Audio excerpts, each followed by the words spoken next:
About 1977, I decided to have a look at the Quran. I never met a Muslim. I lived 100 kilometers from the nearest Muslim. See, what interested me was what non-Muslims said about Muhammad. There are books and books written about Muhammad that tell you, one thing we know for sure about this man, he had an outside source of information. One book I've got says the Quran was written by a committee, because they've established so well that there's information in there that an Arabian shouldn't have known. He must have had someone from the outside bringing him this information. So they say, one thing we know for sure, he had an outside source of information. Now, he said this book was a revelation. So they say, you see, he was a liar. He got it from somewhere, he put it in a book, and he gave it to someone, telling him it was from God. He was a liar. Other people write books and books on the subject of Muhammad, and they say, one thing we know for sure, he thought he was a prophet. He was crazy. Because they look at his life very carefully, and they see episodes like, for example, when he hid in the cave with Abu Bakr. He was running from the whole city who wanted to kill him, and he hid in the cave, and when the Meccans came running up to the cave to kill them, what did he say to his friend? Did he tell him, see if you can find a back way out of the cave? What he told his friend was, relax. He was telling him, I see what you see, but he said, God is with us. God will save us. So people on that basis, they say, you see, he thought he was a prophet. He thought God was with him because he said things like that. He wasn't a liar. They never seem to realize that one man can't be both. So you can't be a liar and a crazy man at the same time. If you think that an angel gives the words of God in your ear, and somebody says, I have a question for you, what does God tell you about this thing? I want to hear an answer tomorrow. If you're a crazy man, if you think an angel whispers in your ear, then you don't sit up that night thinking, what will I tell him tomorrow? What can I find? Who knows the answer? You're crazy. You think the angel will tell you the answer. You don't go and look it up somewhere. So you can't be a liar and a crazy man at the same time. You can be one or the other, or neither, but you can't be both. And you see, I read 2 non-Muslim biographies of Muhammad. One was by Rodenson, who's an atheist, who hated the man. But many interesting things come up about his life that I had to wonder about.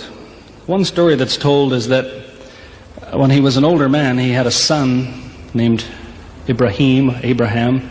The son died when the child was 2 years old. The same day the boy died, there was an eclipse of the sun. The sky went dark. And the Muslims came running to their prophet and said, look, it's a miracle. Your child died and the sky went dark in sadness. It occurred to me, see, if he was a crazy man, he'd probably believe what they said. He'd probably think, yes, it's a miracle. My child died, the sky is dark. Yes, it's a miracle. If he was a crazy man. If he was a liar, he would have taken advantage of it. He would have said, yes, right, my child died, the sky is dark, you tell everyone, it proves I'm a prophet. It's a miracle. But what did he do? He became angry with the Muslims. He told them that was nonsense. He was angry with them. How dare you say that? He said, the sun and the moon are signs of God, and they don't worry themselves about the birth of a man or the death of a son of Muhammad. Doesn't look very crazy. Doesn't look much like a liar.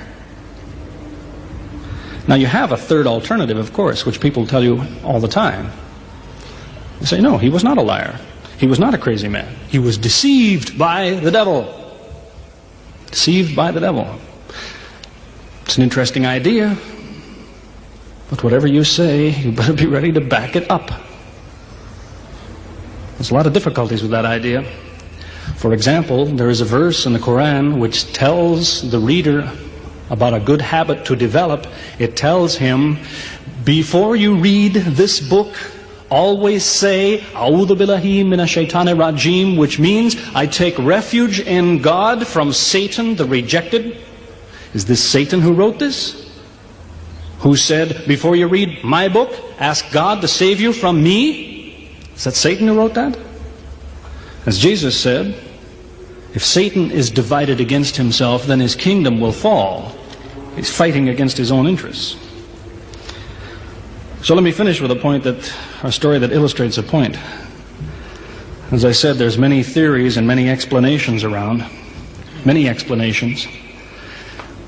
But an explanation, something somebody tells you, is just so much air coming out of his mouth unless he has proof and unless he offers you something that you can use to falsify it.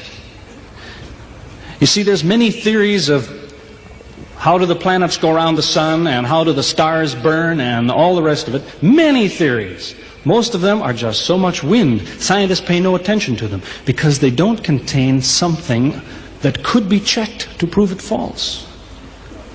You see, Einstein was considered an intelligent man because when he offered his theory in 1905 and again in 1915, he didn't just offer a theory, he said, here's 3 ways to prove I'm wrong.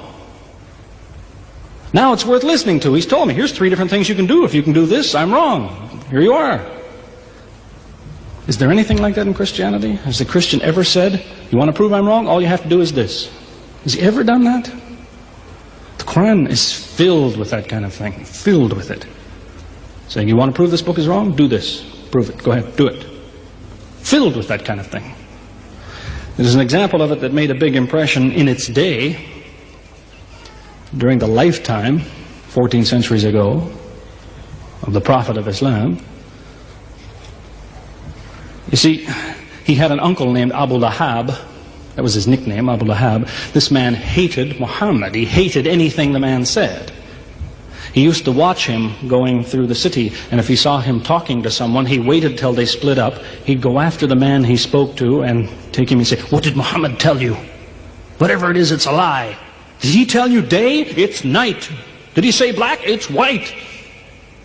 Exact opposite. Whatever he heard the Muslims say, he said the opposite. That was the way his mind worked. There's a little chapter of the Quran called Lahab, and it says about this man that he'll never change. It condemns him to hell, Jahannam. You see, if the man had ever become a Muslim, the Muslims would believe, well, now he's not condemned anymore. You see, for 10 years before Abu Lahab died, that was a part of the Quran. And the Muslims could come to Abu Lahab and say, do you know, it's been revealed to us in our book that you will never be a Muslim. God says you will never be a Muslim. For 10 years they told him that. All he had to do was say, well, your book is wrong. I want to be a Muslim. What do you think of your book now? That's all he had to do. He had 10 years to think about it. And that's the way he was. See, if somebody is your enemy, you don't come to him and say, you want to prove I'm wrong? Here, say this. Come on, say it. If all you have to do is say the words and I'm wrong, you finish me. He never did it. See, this is one of many cases of something that was offered that could have been falsifiable. So it was. As I say, in 1978, after, how long would that be? 15 years of arguing with the church authorities, one place or another, I got the idea, I'm going to argue with some other people. I'm going to read the Quran, see how much of it is any good, pick out the true, pick out the false.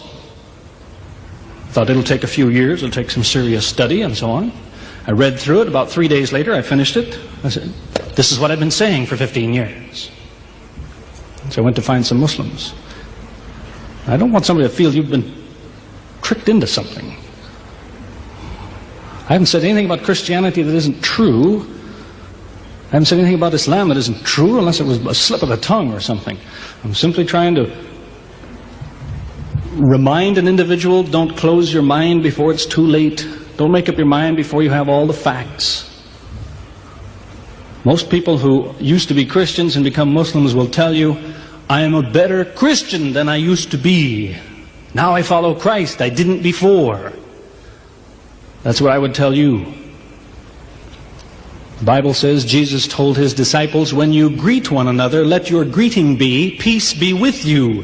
He set the example. Peace be with you. Who says that today? Christians? Once in a great while, maybe. Muslims, whether they speak Arabic or not, they say, Salam alaikum. Peace be with you. Jesus, when he prayed in the Garden of Gethsemane, put his forehead on the ground. Who prays like that? Christians or Muslims? Jesus used to fast for more than a month at a time. Who fasts today? Christians or Muslims? Who really is trying to imitate Jesus. Somebody said to me before coming in here, they said, the Muslims make Jesus out, they insult him and so on and so on. How, possibly, do they insult him? They lift him up. Up. They can't tolerate anything bad said about him. They would just as quickly tell you that, they say Muhammad Rasulullah means Muhammad is the messenger of God. They will just as quickly say Isa, Jesus, Isa, Rasulullah, no problem. Just as quickly tell you that because it's true. They occupy the same place. If God himself wants to make distinctions among his prophets, that's his business, not ours. Treat them all with the same amount of respect. May God guide us always closer to the truth.